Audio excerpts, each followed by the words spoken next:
அனைவருக்கும் வணக்கம். போதையால் நடந்த கொடூரங்கள் அப்படின்னு பார்த்தோம்னா லாஸ்ட் 2-3 டேஸ்ல தமிழ்நாட்டுல எக்கச்சக்கமான சம்பவங்கள். காலையில ஒரு நியூஸ் வந்து ரொம்ப ஹைலைட்டடா பேசப்படுது அப்படின்னா சாயங்காலம் அதை ஓவர்டேக் பண்ற மாதிரி இன்னொரு நியூஸ் வெளியாயிடுது. நம்ம நேத்திக்கு நாள் தான் வந்து திருநெல்வேலி நாங்குநேரியில வந்து டீ கடையில டீ குடிச்சிட்டு இருந்தவங்கள போதையில வந்து ஒரு 9 பேர் வந்து போதை உச்சமாயிடுச்சு, வேற எந்த காரணமும் கிடையாது, அவங்கள சரமாரியா கத்தியால வெட்டி அதுல 2 பேர் இறந்து போனாங்க, 9 பேருக்கு வந்து காயம் ஏற்பட்டது அப்படிங்கறதெல்லாம் பார்த்தோம். இன்னைக்கு காலையில எழுந்து பார்த்தா இன்னொரு விஷயம் ரொம்ப பரபரப்பா போயிட்டு இருந்தது. என்ன அப்படின்னா சிவகங்கை மாவட்டத்துல மானாமதுரை பக்கத்துல இருக்கக்கூடிய இடைக்காட்டூர் அப்படிங்கிற கிராமம், பட்டியலின மக்கள் வாழக்கூடிய அந்த பகுதிக்குள்ள போயிட்டு அங்க எப்படி நாங்குநேரியில அந்த சம்பவம் நடந்ததோ அதே மாதிரி இங்க ஒரு இங்கேயும் ஒரு 9 பேர் 3 பைக்ல வந்திருக்காங்க. இங்கேயுமே ஒரு 2 பேரை போதை உச்சத்துக்கு ஏறி போய் சரமாரியா வெற்ற சம்பவம் அப்படிங்கிறது நடந்திருக்கு. அதே மாதிரி இன்னைக்கு மதியம் நம்ம அப்டேட்ஸ் பாக்குறப்போ அந்த மானாமதுரையில சியோன் காலனி அப்படிங்கிற இடத்த அதே மாதிரி ஒரு சம்பவம் நடந்திருக்கு அப்படிங்கிற செய்தியை பார்க்க முடியுது. இது எல்லாத்துக்கும் பேஸ் என்ன அப்படின்னு பார்த்தோம்னா போதை தாங்க. போதைன்னா நம்ம ஃபர்ஸ்ட் என்ன நமக்கு ஞாபகம் வரும், சாதாரணமா போதை அப்படின்னா நமக்கு ஞாபகம் வருது டாஸ்மாக்ல குடிச்சிட்டு வந்து அந்த போதையில அப்படி செய்யறான் அப்படிங்கிறது தான் தோணும். ஆனா உண்மை என்ன அப்படின்னா டாஸ்மாக் போதையை குடிச்சிட்டு ஒருத்தன் வந்து கத்தி எடுத்துட்டு போய் ரோட்ல வந்து ரொம்ப தெனாவிட்டா வெட்டுறது, டீ கடையில உட்காந்துருக்கவங்க பகையே இல்லை. இப்ப டாஸ்மாக் போதையில ஒருத்தன் குடிக்கிறான், பகையானவங்களை போயிட்டு ஏதாவது பண்றான் அப்படின்னா நம்ம ஏதோ அந்த போதை அந்த கனெக்ஷன் எடுத்துக்கலாம். ஆனா இவன் சரமாரியா சம்பந்தமே இல்லாம போய் வெட்டுறான் அப்படின்னா அதுக்கு காரணம் டாஸ்மாக் போதையா இருப்பதற்கான வாய்ப்பு அப்படிங்கிறது கிடையாது. ஏன் அப்படின்னா அது அதிகமா குடிக்கிறான், ஒரு லிமிட்டுக்கு அப்புறம் குடிக்கிறான் அப்படின்னா அவனே அங்க மட்டையாயிடுவான். பட் இந்த போதை சம்பவத்துக்குலாம் என்ன காரணம், என்ன போதை காரணமா இருக்கும் அப்படின்னா டாஸ்மாக்கு அடுத்த லெவல் போதை இருக்குல்ல, கஞ்சா சொல்றாங்க, கொக்கைன் சொல்றாங்க, ஸ்டாம்புன்னு சொல்றாங்க, என்னென்னமோ சொல்றாங்கல்ல. சோ அத மாதிரியான போதைகள் வந்து பயன்படுத்தினா மட்டும்தான் இந்த அளவுக்கு ஒரு விஷயத்த ஒருத்தனால துணிச்சலா செய்ய முடியும். ஆனா என்ன அப்படின்னா இப்போ இந்த சம்பவம் எல்லாம் சொன்னல, இது எல்லாத்தையுமே செஞ்சது வந்து ஏதோ ஒரு பொறுக்கி பையன். ஏற்கனவே அவன் மேல வந்து ஏதாவது கிரைம் ரிப்போர்ட் அப்படிங்கிறது ஆல்ரெடி இருக்கலாம், ஏற்கனவே பல வழக்குகள் வாங்கியிருக்கலாம், இல்ல புதுசா உருவெடுக்கிற ஒரு பொறுக்கி கூட சேர்ந்து நானும் பொறுக்கியாதான் மாறுவேன் அப்படின்னு சொல்லிட்டு முயற்சி பண்ற அந்த யங்ஸ்டர்ஸ் அந்த கூட்டமா இருக்கலாம். இந்த சம்பவத்துல எல்லாத்துலயுமே இன்வால்வ் ஆனவங்க ஏதோ ஒரு வகையில பொறுக்கி பசங்க. ஆனா இப்ப நான் சொல்ல போற சம்பவம் அப்படிங்கிறது அதே போதை சார்ந்த விஷயம் தான். ஆனா சம்பவத்தை செஞ்ச நபர் அப்படின்னு பாத்தீங்கன்னா ஒரு காவலர் இந்த சம்பவத்தை செஞ்சிருக்காரு. ராயப்பேட்டையில இருக்கக்கூடிய ஐஸ் ஹவுஸ் காவலர் நிலையத்துல வேலை பார்க்கக்கூடிய நபர் தான் சூர்யா அப்படிங்கிற நபர். அவரு நைட்டு வந்து ஃபுல் டியூட்டிக்கு வந்து யூனிஃபார்ம்ல வந்திருக்காரு.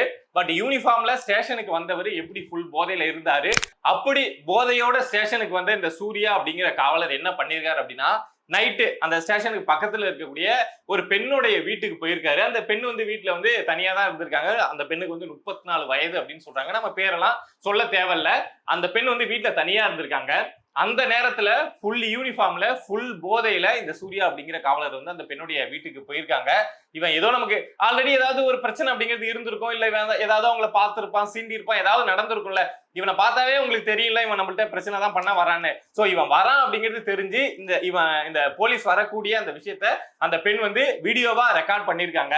இவன் உள்ள வந்ததுக்கு அப்புறம் இவன் என்ன மோட்டோவில் வந்திருக்கான், என்ன பண்றதுக்கு வந்திருக்கான் அப்படிங்கிறது தெரிஞ்சு உள்ள அங்க இருந்து தப்பிச்சு அந்த பெண் வந்து அவங்ககிட்ட கொஞ்சம் இவன் போன உடனே போதையில எதை மாதிரி பண்ணி என்ன ட்ரை பண்ணிருப்பான், அவங்களை எவ்வளவு ஹார்ஷா என்னென்ன பண்ணிருப்பான்னு தெரியல. சோ அவங்ககிட்ட இருந்து தப்பிச்சு அந்த வீட்டுக்குள்ள இவனை வச்சுட்டு அந்த பெண் வெளியில வந்து அந்த கதவு அப்படிங்கிறத மூடிட்டாங்க. அவங்க சாமர்த்தியமா செயல்பட்டதுனால ஒரு பெரிய அசம்பாவிதம் அப்படிங்கிறது தவிர்க்கப்பட்டிருக்கு அப்படின்னு வைங்களா. சோ வெளியில வந்ததுக்கு அப்புறம் அக்கம் பக்கத்துல இருக்கவங்க எல்லாம் கூப்பிடுறாங்க, இந்த மாதிரி வந்துட்டா அப்படின்னு சொல்றாங்க. அதே மாதிரி காவல் நிலையத்துக்கும் போன் பண்ணி சொல்றாங்க.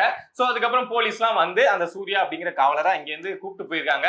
பட் நைட்டு செம்ம போதையில இருந்தான் இல்லையா, அவனை அப்படியே விட்டுட்டாங்க. பட் இன்னைக்கு அவன் மேல வழக்கு பதிவு அப்படிங்கறத செஞ்சிருக்காங்க. ஒரு பக்கம் நாமெல்லாம் வந்து இந்த பொறுக்கி எல்லாம் வந்து ரொம்ப அராஜகமா செயல்படுறாங்க, இஷ்டத்துக்கு செயல்படுறானுங்க, கண்ட இடத்த கத்தி தூக்கிட்டு போறானுங்க, கண்ட போதையை போட்டுட்டு இந்த மாதிரி பொதுமக்களுக்கு டிஸ்டர்ப் பண்றானுங்க அப்படின்லாம் பேசி அது சம்பந்தமான ஒவ்வொரு நியூஸும் டெய்லியும் பார்த்து அதிர்ச்சி ஆயிட்டு இருக்கு. அதே டைம்ல பொறுக்கிகள் என்ன அப்படி செய்யறது, போலீஸும் நாங்க அப்படிதான் செய்வோம், போதை உள்ள போனா என்ன வேணாலும் செய்வோம் அப்படிங்கிற மாதிரி சூர்யா அப்படிங்கிற காவலருடைய நடவடிக்கை அப்படிங்கிறது இருந்திருக்கு. இதுல ஒரு விஷயத்த நீங்க கவனிச்சு பாத்தீங்க அப்படின்னா தெரியும், போதை ஏறிடுச்சு அப்படின்னா அது பொறுக்கியா இருந்தாலும் சரி, நல்லவனா இருந்தாலும் சரி, கெட்டவனா இருந்தாலும் சரி, போலீஸா இருந்தாலும் சரி, எல்லாம் சமந்தான். போதை உச்சத்துக்கு ஏறிடுச்சு, அவன் தன்னை தாண்டி போதையில இருக்கான் அப்படின்னா அவன் இந்த சமூகத்துக்கு ஆபத்தானவன் தான். அவன் வந்து ஆர்மியில வேலை பார்த்தாலும் சரி, இல்ல போலீஸ்ல வேலை பார்த்தாலும் சரி, இல்ல பொறுக்கியா இருந்தாலும் சரி, போதையை உள்ள எடுத்துக்கிட்டானா அவன் ஆபத்தானவன் அப்படிங்கிறது தான் இந்த காவலர் செஞ்ச சம்பவம் வந்து நமக்கு காட்டுது. ஆனா நம்ம வந்து தமிழ்நாட்டுல இந்த மாதிரி போதை கலாச்சாரம் அதிகமாயிடுச்சு, நிறைய பேர் நிறைய விதமான ட்ரக்ஸ் எல்லாம் யூஸ் பண்றாங்க அப்படின்னு நம்ம சொன்னோம் அப்படின்னா, உடனடியா நம்ம முதலமைச்சர் ஸ்டாலின் வந்து தமிழ்நாட்டுல போதைப் பொருள் கலாச்சாரம் அப்படிங்கிறதே ஒழிச்சிட்டோம், எங்கேயுமே போதைப் பொருள் கிடைக்கல, அந்த அளவுக்கு நாங்க டைட் பண்ணிட்டோம், ஸ்ட்ரிக்ட் பண்ணிட்டோம் அப்படின்னு சொல்றாங்க. ஆனா இப்ப நடக்குது இல்ல, இந்த சம்பவம் எல்லாத்துக்கு பின்னாடியும் போதை தான் ஒரு முக்கிய காரணமா இருக்கு. டாஸ்மாக் போதையை பயன்படுத்திட்டு அதுவும் குற்றம் தான், அதை குடிக்கிறவனும் தப்பு தான் பண்றான். ஆனா இந்த அளவுக்கு பெரிய குற்றம், இந்த அளவுக்கு தைரியமான குற்றங்கள்ல பண்றான். ரோட்ல வந்து சும்மா ரேண்டமா நம்ம ரோட்ல போறப்ப சும்மா கை காலை நீட்டுற மாதிரி கத்தி எடுத்து போறவங்க வரவங்க எல்லாம் நீட்டிட்டு போகணும்னு ஒருத்தவங்களுக்கு மைண்ட் செட் வருது, ஒரு கொடூரமான மைண்ட் செட் ஒருத்தவனுக்கு வருது அப்படின்னா அது எதை மாதிரியான போதையா இருக்கும் அப்படிங்கிறத நம்மளால புரிஞ்சிக்க முடியும். ஏன்னா டாஸ்மாக்ல குடிச்சிட்டு அவங்க எப்படி பிஹேவ் பண்ணுவாங்க, என்ன பண்ணுவாங்க அப்படிங்கிறத நம்ம பிறந்ததுல இருந்தே நம்ம தெருவுலயே, நம்ம வீட்லயே, நம்ம ஊர்லயே இருக்கக்கூடியவங்கள பார்த்துட்டு தான் இருக்கோம். அவங்களும் தவறானவங்க தான், அவங்களும் குற்றம் செய்யக்கூடியவங்க தான். ஆனா அவங்களுடைய குற்றம் அப்படிங்கிறது இந்த அளவுக்கு பெருசா, இந்த அளவுக்கு தைரியமா இருக்காது. பட் இந்த குற்ற சம்பவங்கள்லாம் பாக்குறப்போ தமிழ்நாட்டுல போதை பொருள் அப்படிங்கிறது தலை விரிச்சு ஆடுது அப்படிங்கிறத நம்மளால 100% சொல்ல முடியுது. என்னதான் இந்த திமுக அரசும், இந்த ஸ்டாலினும், இந்த மா சுப்பிரமணியமும், இந்த சேகர் பாபுவும் வந்து இங்க போதை கலாச்சாரமே இல்லை அப்படின்னு சொன்னாலும் இருக்கு அப்படின்னு இவங்களுக்கு சொல்றதுக்காகவே, சுட்டி காட்டுறதுக்காகவே டெய்லி ஒரு சம்பவம் அப்படிங்கிறது தமிழ்நாட்டுல வைரல் ஆகிட்டே இருக்கு. அதே மாதிரி இன்னைக்கு ஒரு சம்பவம் கேள்விப்பட்டேன், அந்த சம்பவத்துடைய பின்னணி என்ன அப்படின்னு தெரியல, பட் கேட்டீங்கன்னா உங்களுக்கே ரொம்ப ஷாக்கா இருக்கும் அப்படின்னு வைங்களேன். அரக்கோணம் தக்கோலம் அரசு மேல்நிலை பள்ளியில ஒரு சம்பவம் அப்படிங்கிறது நடந்திருக்கு. இன்னைக்கு காலையிலங்க, இன்னைக்கு ஃப்ரைடேவா, இன்னைக்கு காலையில இப்போ ஒரு கவர்மெண்ட் ஸ்கூல் இருக்கு அப்படின்னா அங்க வந்து பக்கத்துல இருக்கக்கூடிய பிரைவேட் ஸ்கூல்ல இருந்து வந்து 12th எக்ஸாம் எழுதக்கூடிய, பப்ளிக் எக்ஸாம் எழுதக்கூடிய ஸ்டூடெண்ட்ஸ் எல்லாம் வந்து காலையில அங்க இருந்து ரொம்ப பரபரப்பா படிச்சுட்டு அந்த எக்ஸாம் ஹாலுக்குள்ள எல்லாம் போவாங்க.